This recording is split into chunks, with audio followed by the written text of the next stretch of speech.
сайн байцгаана уу? Орсын нутгаар явж Хөвсгөл аймгийн ханх сум Хүсгэл нуур орж цаашаа Ирхүү хот ангар мөрөн ороод буцаж яваад байгаль нуур орсон аяллахаа тухай мэдээлэл хүргэхээр энэ влогоо хийж байна.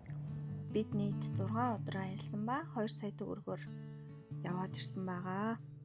Сэлэнг аймгийн Алтан булгийн хил дээр 3 өнгөрөөд очсон. Наадмын хоногийн амралт таарсанд бол ачаал ихтэй 4-6 цаг болж гарсан. Хилээр гарахад шаардлагатай зүйлс нь тухайн машин жолоочийн нэр дээр 6-аас дээш сар болсон байх ёстой. Банк усын нэр дээр байх юм бол банк усаасаа тодорхойлт авсан байх шаардлагатай. Урд талын зорчигчийн чинь цонхнууд тэнгүй байх шаардлагатай. Монгол улстай даатгалтай байх ёстой. Мөн маягт бөглөдөм билээ. Очих газрын хаяг бичдэг тул Google Map-аас нэг хаяг харж бичээрэй.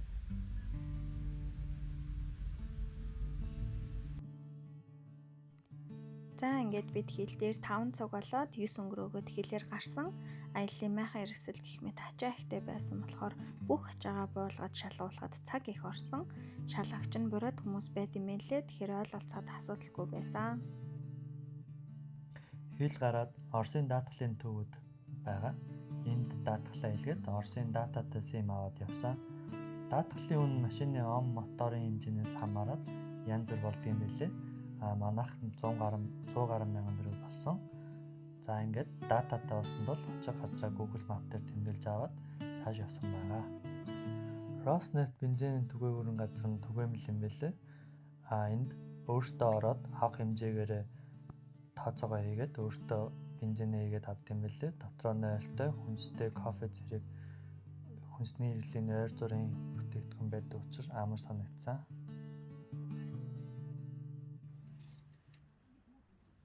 За бензинээ авчаад абсолют сүлжээ дэлгүүр орж маргааш өглөөнийхөө хоол хүнс уух зүйлсээ бэлдэж аваад цааш явсан. За улаан үдийн төвөр оролгүйгээр Ирхүү орох замаар салаад явж байна. За цаг тавчаа учраас бид улаан үдэд хоноогүй.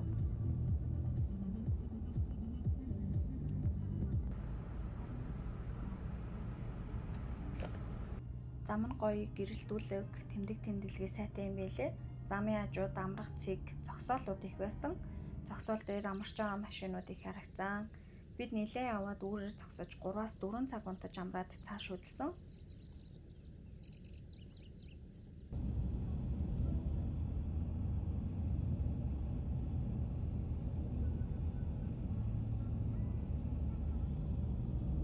Байгаль нуурын эргээр Сибирийн ойн дундуур явдаг учраас байгаль нь маш үзэсгэлэнтэй.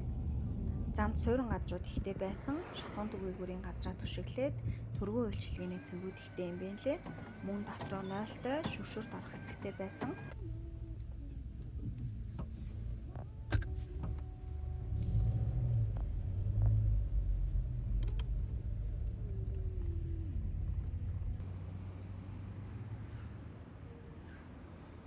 Алтан булгаас ханх хүртэл ойролцоогоор 800 км явж хүрдэм байлээ. Култукаар салаад Монди хилийн цэставаар ханх сум орсон. Ханхын хил өглөө 10-аас 18 цаг хүртэл ажилладаг юм байна лээ. Мөн наадмын 3-аас 4 хоногт амардаг учраас явах үеэрээ амрах өдрүүдийг нь тодруулаад явбал зүгээр шүү. Бид хил хаагаас өмнө амжиж 1 хоноод буцаад гарсан.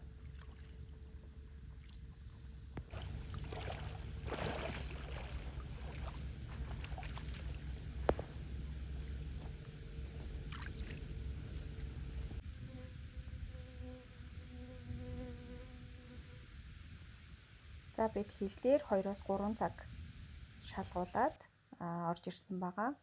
Хүсэл нуурынхаа ирэг дээр майхантай буудалж хонсон. Нар жаргах үе маш гоё үзэсгэлэнтэй харагддаг юм байна лээ.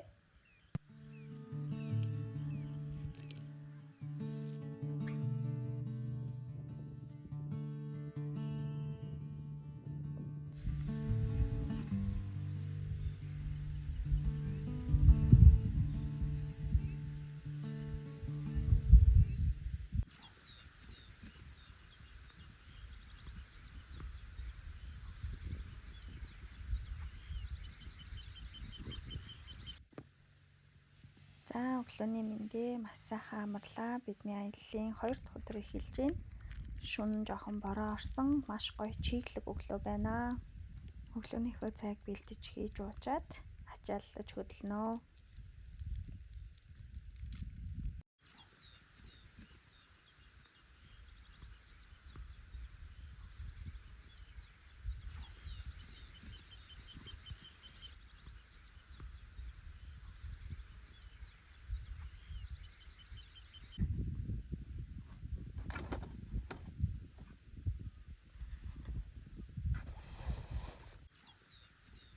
За ханх сум нь хүн цөөтэй ийм тайван амгалан сайхан сум байна лээ.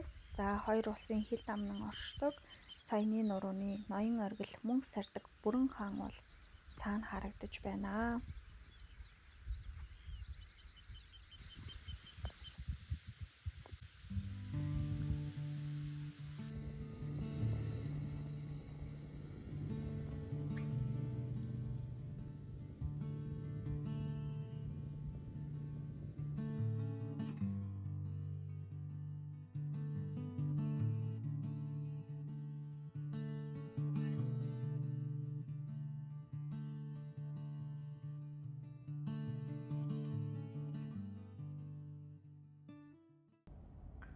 Хилээр гараад Монди явж байна. Цайны цагийн таарад ханхын хил дээр 4 цаг боллоо. Мондийн заставаар орж харахад пассворд шалгадаг юм байна лээ. Култуг ороод цааш эрхүү явнаа.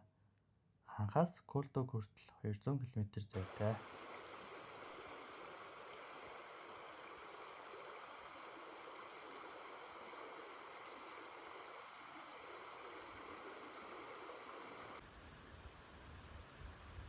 За бид өдрийн хоолой идэхээр буудалж байна. Мондиос гараад нэлээ авсан. Бороо ороход өрхөг болоод эхэлсэн болохоор амжиж буудлаад цай хоолой хийж идчихэд цаашаа явнаа.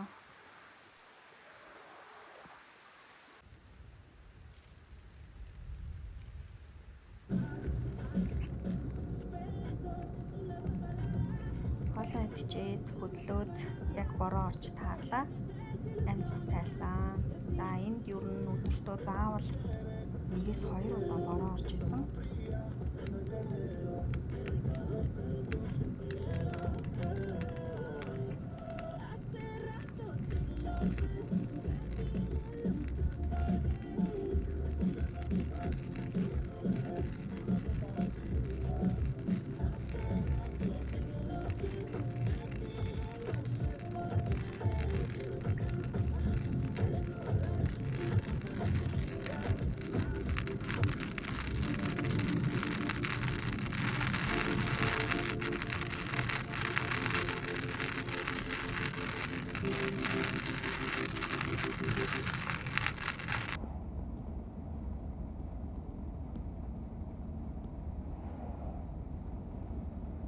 Энэ саяны нуруу үргэлжлээ явж байна. Култуг орох замд Аршаан гэдэг газар идэм билээ. Тэнд гоё Аршаантай хөшөөтэй юм билээ. Бид мэдэхгүй учраас шууд Култуг орсон байна.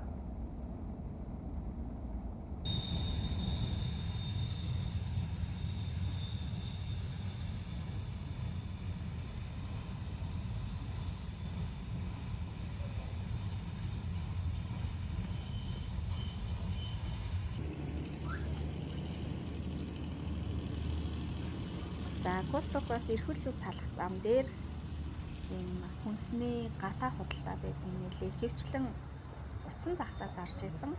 Бид сонирхож нэг утсан загас аваад мөн том гүзээлзэг нь өөр жимснүүд байсан. Гүзээлзэгнээс нь авч үзсэн. За замдаа загсаа идэж үзсэн. Маш шорвог. Бид бол идэж чадхааргүй байсан. Та бүгдээ сонирхол үзээрэй.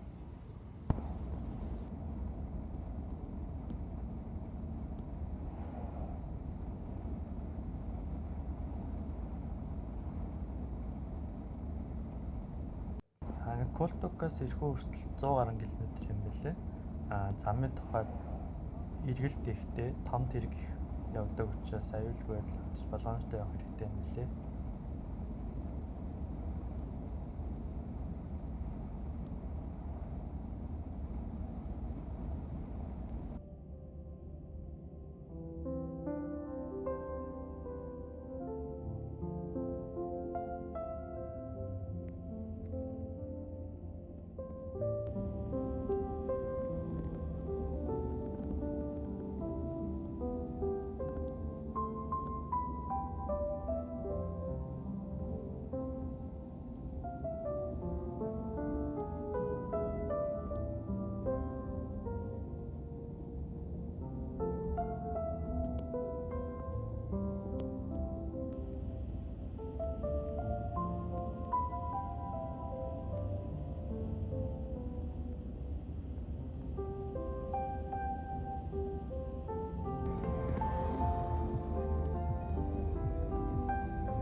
За ингээд нар шингэж байна.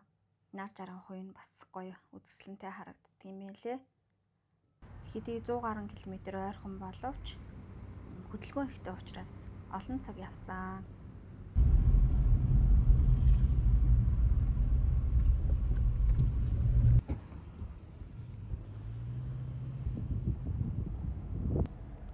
За явсаар Эрхүүбат руугаа орж ирлээ. Ангар мөрний дээгүүр гүүрээр гарч явна. За одоо цаг 10 цаг болж байна.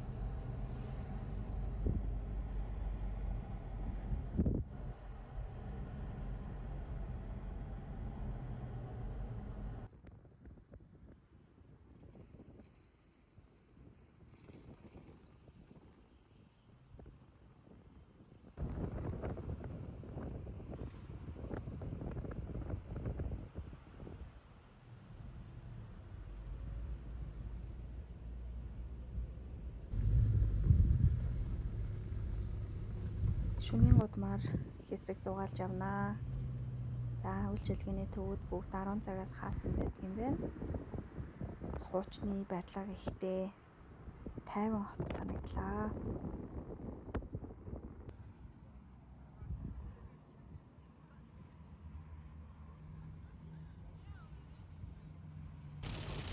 За хотын төвөөр явж нэлийн танилцлаа.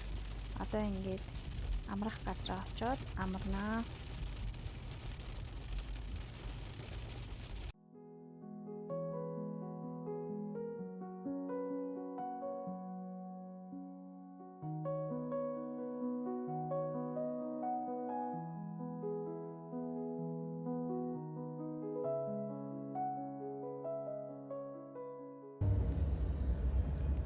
За бидний аяллаа 3 дахь өдөр эхэлж байна. Бид ангар мөрний ирэг дээр машиндаа хонсон.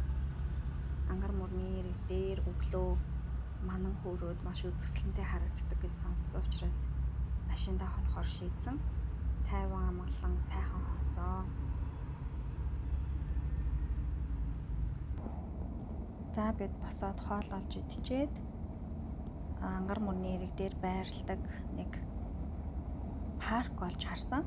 Тийшээ нэ явж байна. Google Map-аас л ер нь хаана юу байгааг нь хараад явсан байгаа. За энэ гарцын тэмдэглэгийг өндөрт байрлуулж өгсөн нь их зөв шийдэл юм шиг санагдсан. Хүүхэд хөгшөд гарц хаана байгаа вэ гэдгийг хайж авах шаардлагагүй өндөрт байрлуулж өгснөөрөө хялбар санагцсан.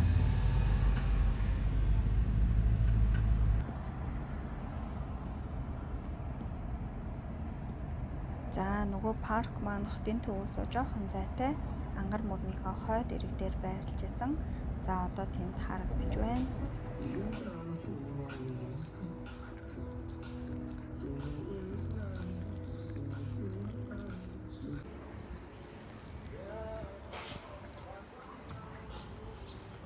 Бид хоёр өглөө 10 өнгөрөөгөө татсан болохоор ихэнх тоглоомнууд нь ажиллаж эхлэегүй байсан. 11 цагаас хойш ажиллаж эхэлт юм байна лээ. Яг ангар мөрнийхөө ирэг дээр болохоор манантай юм сэрүүн таатай цагаагатай гоё ясан.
За ийм завны зогсоолтой газар байсан.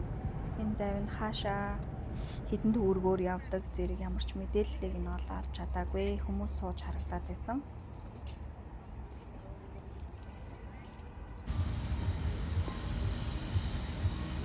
Усны одоо спортоор хичээлдэг юм хэсэгтэй юм байна лээ.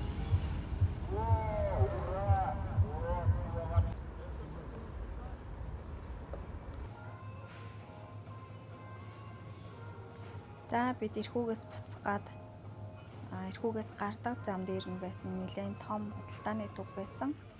Тийшээ нь орж үзээд хүнсний хэсгээр нь яваад зам зуур идэх болон маргаашийнхаа идэх хүнсийг цуглуулад гарсан.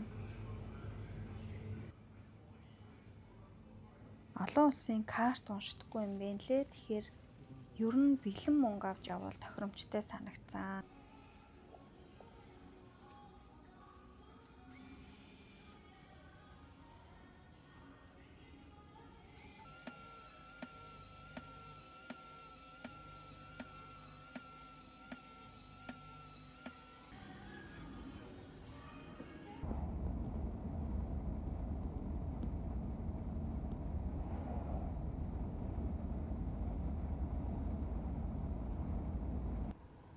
За ингээд эрхүүгээсээ гарцсан явж байна. Эрхүүд хоол идэж амжаагүй учраас замдаа зогсож бэлэн авсан юмнуудаа халуун цай буцалгаж уучаад цааш хөдлөөд явсан. За шатхуун аваад явж явах зуур гуйлга болсон ийм хүмүүстэй таарсан. Хоол хүнс болон задгаа мөнгө өгөөд явсан.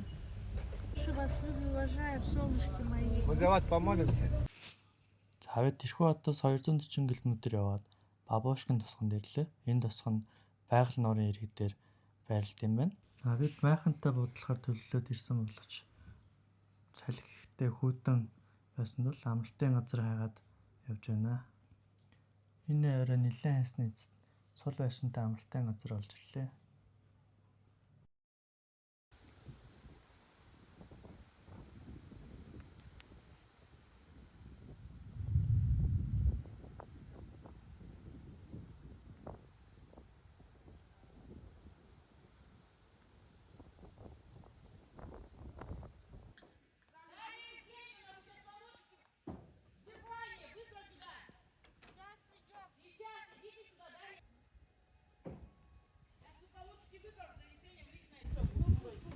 За бодолсон байшингаа харуулъя. 3 ортой ганцхан байшуулсан байсан. Ороороо тооцоогоо хийдэг юм билээ. Нэг орн 1000 рубль гээд 3000 рубль төлсөн. Гадаана ийм усанд орох шүршүртэй юм билээ. Усанд орчоод сайхан амарсан.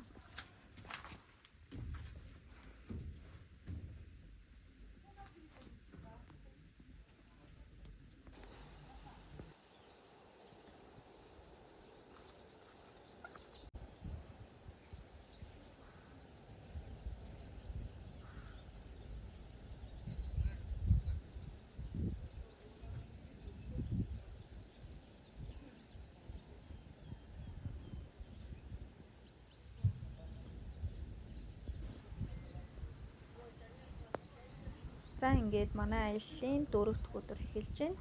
Байшингаа үлээлгэж өгчөөд амралтын газрын цайны газарт нь хоол идэхээр орж ирсэн байна. Хоол намттай хямдхан байсан.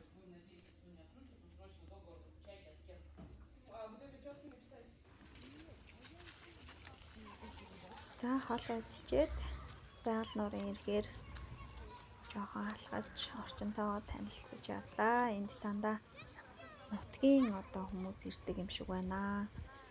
Хүүхдүүдтэйгээ гэр бүлээрээ явж байгаа хүмүүс их байсан. Амралтын газрууд нь бас их дүүрэн байдаг юм шиг байна лээ.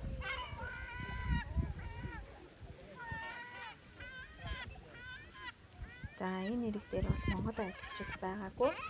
Мэдгүй өнгөрчдөг байж магадгүй гэж бодсон.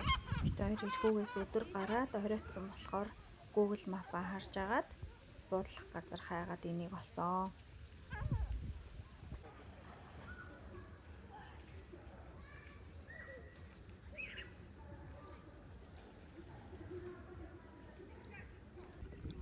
За нуурын эргээр хэсэг саатаж алхаж байгаад цаашаа замдаа гарлаа. Бид ер нь яар авчлахгүй бол одоо эндээс явсаар байгаад байгаль нуурын өөр эрэг рүү очиноо.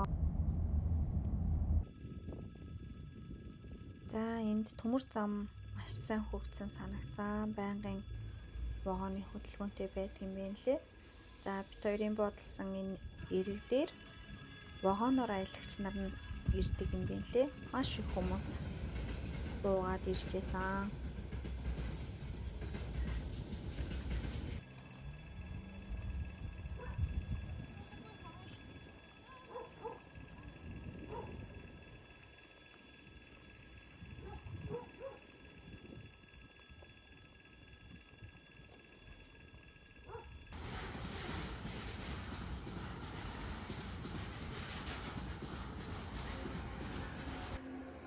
За бид хоёр бол энэ Роснефть гээд шатхуун түгээгүүрийн газраас байнгын шатхуунаа аваад явсан.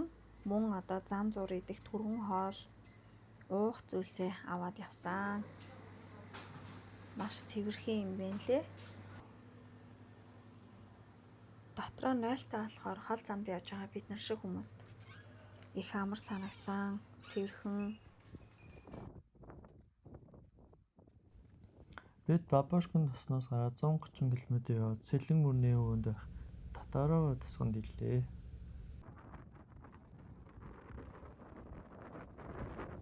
Бид Сэлэн мөрнөө Бервазаар гатлана. Биднийг ирэхэд Берваз маань цааталтаа гарсан байсан. Талдаа 40 минут явд юм байна лээ.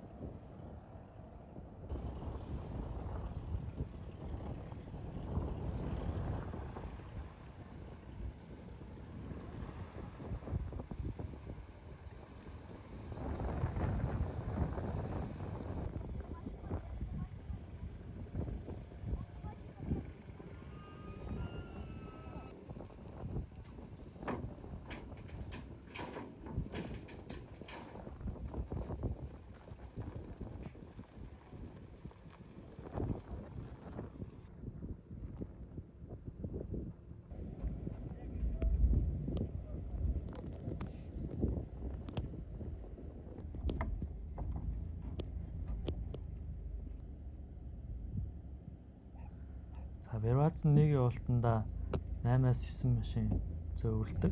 Ингэж явахад ямар нэгэн бичиг баримт төлбөр мөнгө ерөөсөө авдаг юм билээ.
За одоо эндээс 100 гаруй км яваад байгаль нуурын Гряменчиск тосгонд хүрнэ. За өнөөдөр өдрийн түр зуурын бороо нь орж байна. Энд ер нь өдөр болгон бороотой байсан. Гэхдээ ерөөсөө удаан үргэлж эхлэхгүй. За нэг 10-аас 20 минут, 20-аас 30 минут дараа зогсож өгт юм байлээ.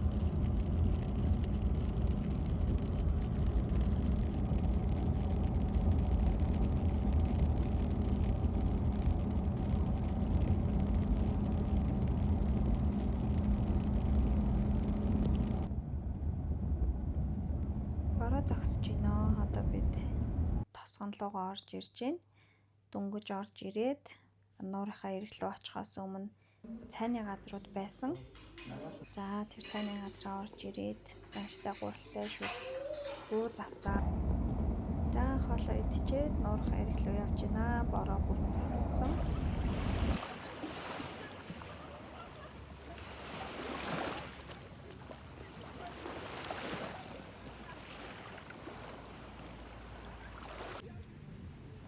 Бид нуурын ирэг дээрээ майхантай буудлана.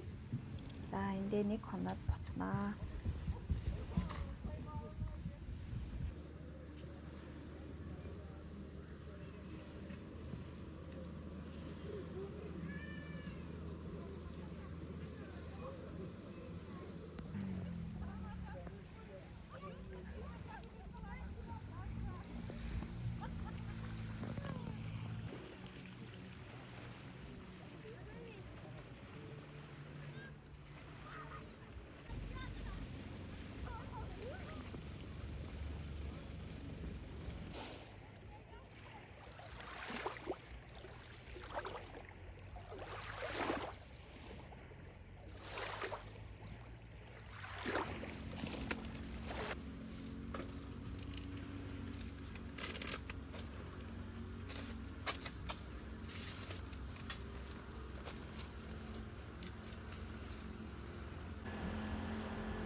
За орой олонд гоймон идэх гээд сууж байна.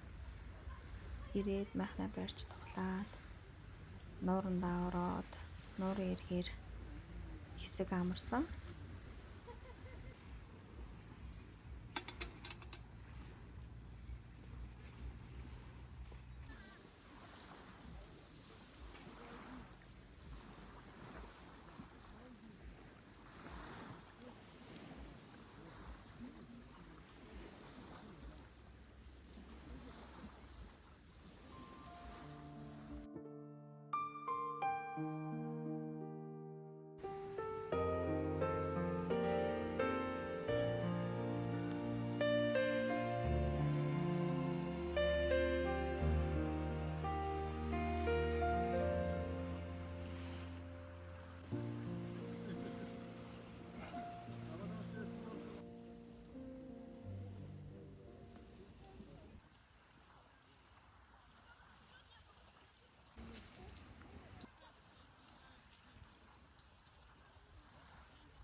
За маш сайхан амарлаа. Ингээд бидний аяллаа 5 дахь өдөр эхэлж байна.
Амтай өглөө байна. Өглөөний цагаан уучаад нуурынхаа эргээр хэсэг зугаалж, зураг аваад.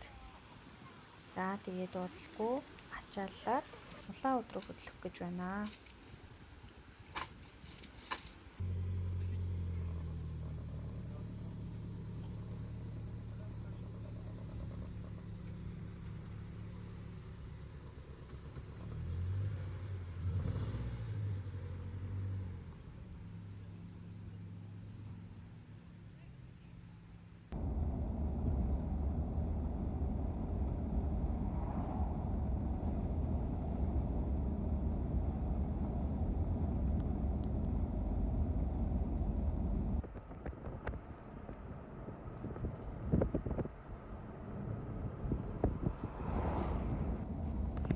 бид 130 км яваад Улаанбаатар руу орж ирлээ.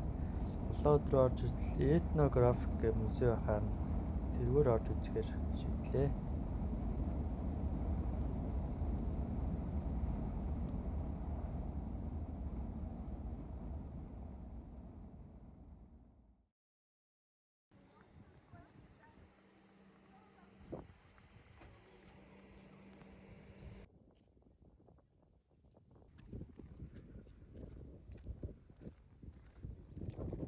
Энэ музейн эртний барилгуудтай мөн дотроо амьтны хүрээлэнтэй юм билээ.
Google Map дээрээс газраа судалж хайж агаад хөтлөхөр боллоо.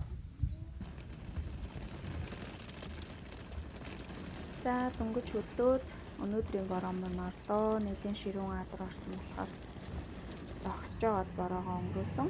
За ингээд Улаануудын төв рүүгээ бороо зогсохоор орж ирж байна. Бид хоёр өнөөдөр Улаануудад хонох байгаа. Буудал тонноо, буудлаа хайгаад явж байгаад төвсгээрээ нэг буудалсан. Улаануудын ийм хүнсний болон барааны захаар нь бас орж үзлээ.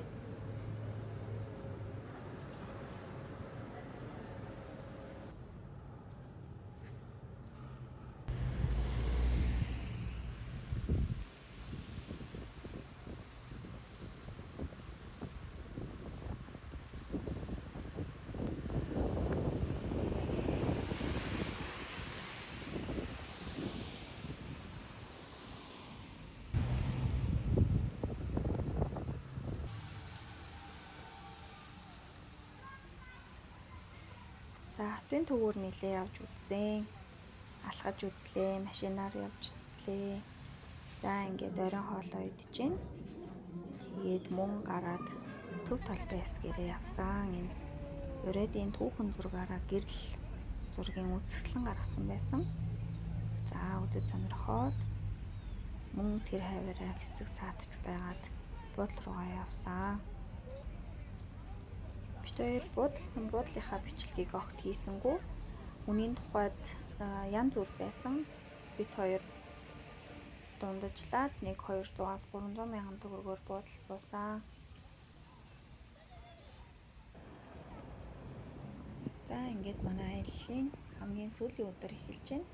Улаануудын төв талбай дээр өглөөний цайгаа уугаад за цаашаа ихтгэл тамд явсан.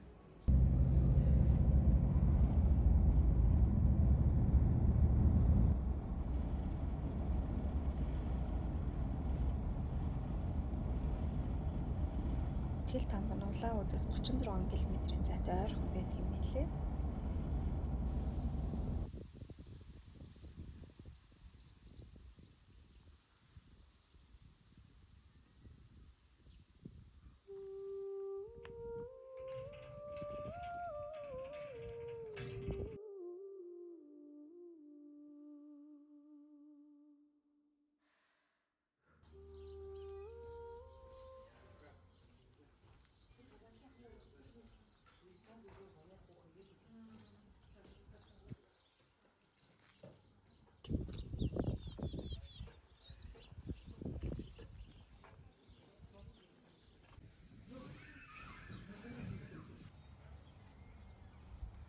За ингээд итгэл тамбараа явж үзээд одоо ингээд буцаж байна.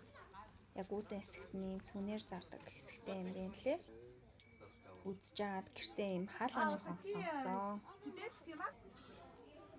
За тэгээд хашаанаас гарч ирээд үүдэнд нь ийм бүрээд бууцны газар бууз идчихэд за тэгээд аян замдаа гарсан байгаа. За бидний Оросын нутгаар аялсан аяллаа влог маань ингээд дуусч байна. Бид шууд итгэл тамбаас гараад Алтан булгийн хил рүү явсан. Эндээс 230 км-ийн зайтай. За биднийг аялаад ирсний дараа дайнтай орон штэ. Ямар байсан бэ? Юу н аюултай. Хулгаад ирэм ихтэй штэ гэсэн юм ярьж исэн. Бит хоёрын тухайд бол ямар ч айдасгүй, аюулгүй, маш тайван сайхан аялаад ирсэн байгаа. Мөн цагдаа шалгасан уу гэд асууж исэн. Бит хоёр цагдаатай бол таарсан. Гэхдээ цагдаа зогсоогоогүй. За аяллаа зарлалын тухайд мэдээж одоо хідүүлээ явах, ямар хоол хүнс хэрэглэж явах, хаашаа явах, хаана буудаллаж хонох вэ зэргээс өөр байна. За бит хоёрын тухайд бол нийт 2 сая төгрөгөөр аялаад ирсэн байгаа. За ингээд хил дээр ирлээ. Гарахтаа бол удаагүй 1-2 цаг очор бахтай байсан. Шалгуулад гарсан.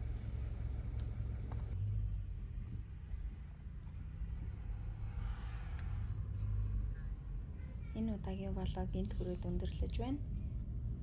Влогоо үзэж хамтдаа байсанд баярлалаа. Тайлбар яриатай анхны влог байлаа. За дараагийн влогоор тухтаа уулзцаая.